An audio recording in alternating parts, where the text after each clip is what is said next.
Por isso, todo mundo está pesquisando sobre a juventude de Brady's River como resultado do rio Eufrates secar. Várias antigas ruínas em uma caverna se tornaram acessíveis ao longo dos últimos anos, devido à significativa redução no nível da água do rio Eufrates. Algumas pessoas rapidamente apontam o esgotamento do leito do rio como o cumprimento das profecias sobre o fim dos tempos encontradas na Bíblia. Mas o que representa esse rio? Qual é o significado por trás de sua secagem? Existem profecias bíblicas que explicam isso. O rio Eufrates, uma parte importante da área do crescente fértil, é um marco significativo nas Escrituras e um recurso valioso no Oriente Médio, pois atravessa a Turquia, Síria e Iraque. A Bíblia faz referência a este rio mais de 50 vezes. No livro de Gênesis, somos apresentados a este rio pela primeira vez. Em Gênesis 2, é afirmado que o rio Eufrates foi um dos 4 rios que fluíam do Jardim do Éden. Um rio saía de Éden para regar o jardim e, a partir daí, dividia-se em 4 rios. O primeiro era chamado Pishon, que fluía para Avilá, onde havia ouro, uma terra cujo ouro era bom. Essa terra também era conhecida por sua resina de aroma doce e pela pedra ônix. O segundo rio era o Diom, que fluía pela terra de Cuxi. O terceiro rio era o Tigre, e o quarto era o Eufrates. Esta é a razão pela qual todos estão pesquisando sobre a juventude de Brady's River, como resultado do Eufrates fluindo a leste da Assíria. O quarto rio é o Eufrates. O Jardim do Éden era um lugar onde o homem poderia encontrar Deus. As identidades dos rios Pishon e Gihon não são completamente conhecidas por nós. Por outro lado, as identidades dos rios Tigre e Eufrates são amplamente reconhecidas.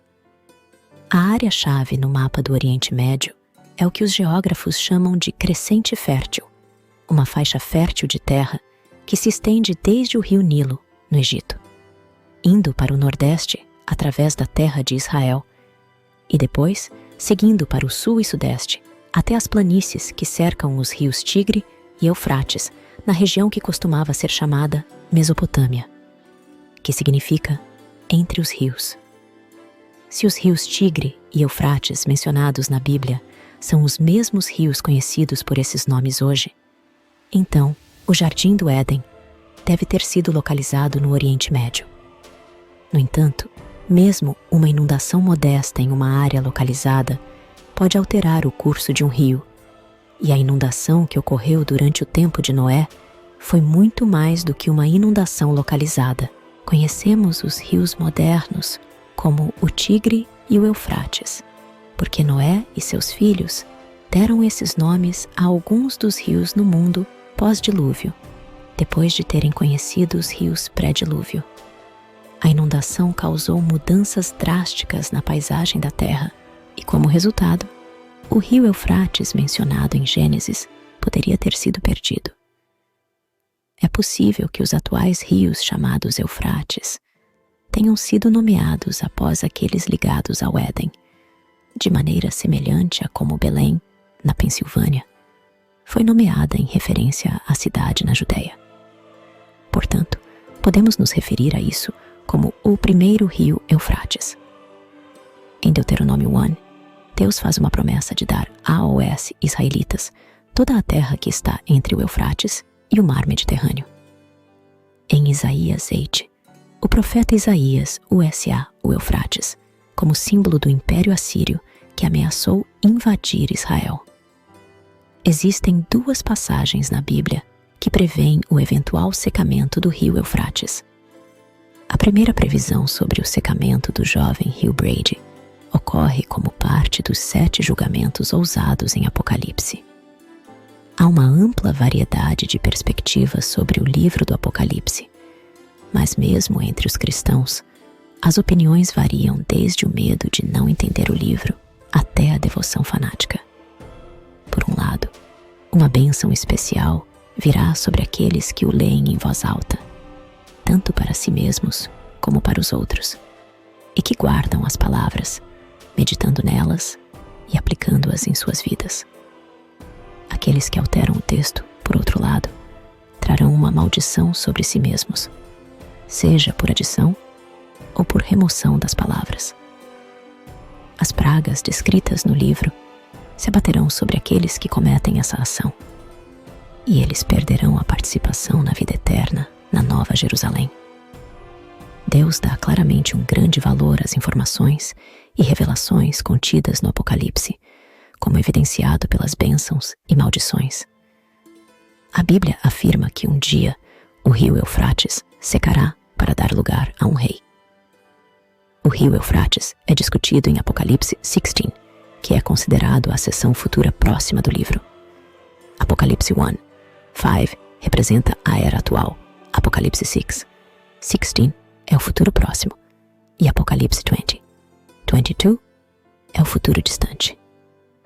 O rio Eufrates é mencionado na seção do futuro próximo. Os julgamentos dos 7 anos da tribulação começam com os 7 selos, continuam com as 7 trombetas e terminam com as 7 taças. Pelo menos podemos nos consolar com o fato de que as circunstâncias não serão piores do que o que foi previsto nestes capítulos. O livro do Apocalipse aborda vários conceitos, como selos, trombetas, arcos, candelabros, o dragão e as estrelas. As trombetas, selos e touros representam desastres, e os julgamentos ousados ocorrem no final do período de tribulação. Esses julgamentos são tão devastadores que, se continuassem, toda a vida humana na Terra seria aniquilada. Marcos 13:19-20. Pois aqueles dias serão um período de tribulação sem precedentes, que nunca ocorreu desde o início da criação, que Deus criou e nunca mais ocorrerá. O Senhor encurtou esses dias para salvar a vida dos eleitos que Ele escolheu. As 7 taças, conhecidas como julgamentos vil, são os juízos finais do período de tribulação e serão os mais severos que o mundo já testemunhou. Elas são detalhadas em Apocalipse 16:1-21, onde são especificamente chamadas de as 7 taças da ira de Deus. Durante o governo do Anticristo, a maldade humana atingirá seu auge, e Deus responderá com sua ira. A 7ª trombeta chama esses julgamentos ousados. O rio Eufrates é mencionado na 6ª taça, onde a primeira tigela causa feridas dolorosas nas pessoas que possuem a marca da besta e adoraram sua imagem. Essa praga é direcionada àqueles que se entregaram ao Anticristo. A 2ª tigela é derramada no mar, transformando a água em sangue, causando a morte de todos os seres vivos no mar. Na 3ª taça da ira de Deus, os rios e as fontes de água doce também se tornam sangue. Na 4ª tigela, o 4º anjo derrama sua taça sobre o sol, permitindo que ele queime as pessoas com fogo, causando um calor intenso que as queima. A 5ª taça mergulha o reino da besta na escuridão total, intensificando a dor e o sofrimento dos ímpios. Na 6ª taça, o 6º anjo derrama sua taça de julgamento sobre o rio Brady. O 6º julgamento ousado, que é o penúltimo julgamento da tribulação, envolve a secagem do rio Eufrates, conforme registrado em Apocalipse 16:12, na Bíblia Amplificada. Neste evento, o 6º anjo derrama sua taça no grande rio Eufrates, fazendo com que suas águas sequem. Isso é feito para preparar o caminho para a vinda dos reis do Oriente. Os romanos acreditavam que o rio Eufrates servia como uma defesa quase intransponível contra ataques dos impérios localizados mais a leste naqueles dias.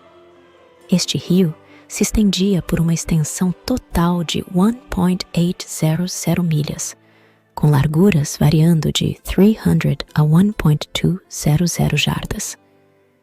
Com a secagem do Eufrates, enormes exércitos do Oriente, incluindo os da China Índia e Japão, seriam capazes de mover-se em direção ao oeste com relativa facilidade, transformando o rio em uma estrada.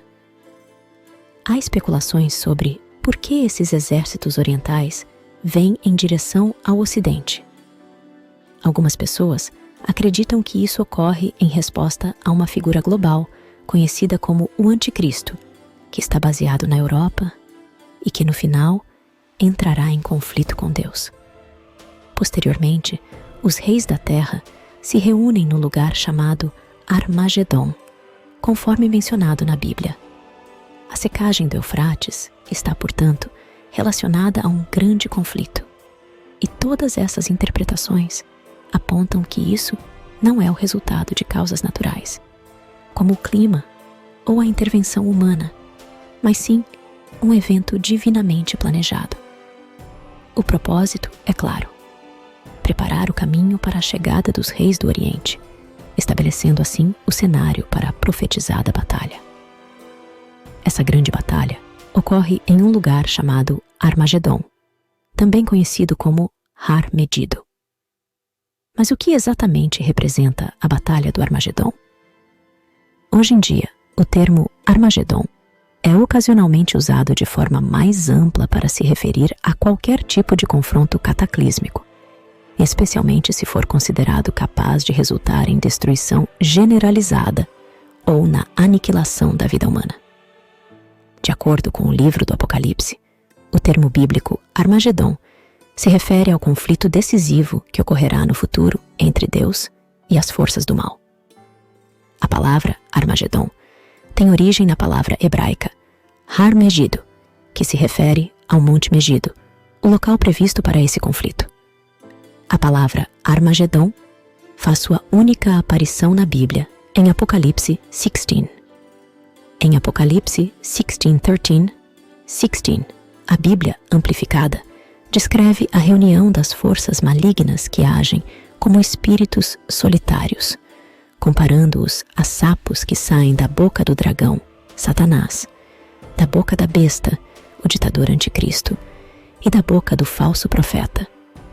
Esses espíritos malignos realizam sinais milagrosos e convocam os reis de toda a terra habitada para se reunirem para a grande guerra do grande dia de Deus Todo-Poderoso. Nesse momento, Jesus retorna, e a batalha travada em Armagedon resulta na destruição de todos os inimigos de Deus, conforme Apocalipse 16:17, 20 nos diz. Uma batalha final semelhante é descrita em Apocalipse 19:11, 21, que ocorre na segunda vinda de Cristo, onde ele é representado como o conquistador que derrota as forças do anticristo.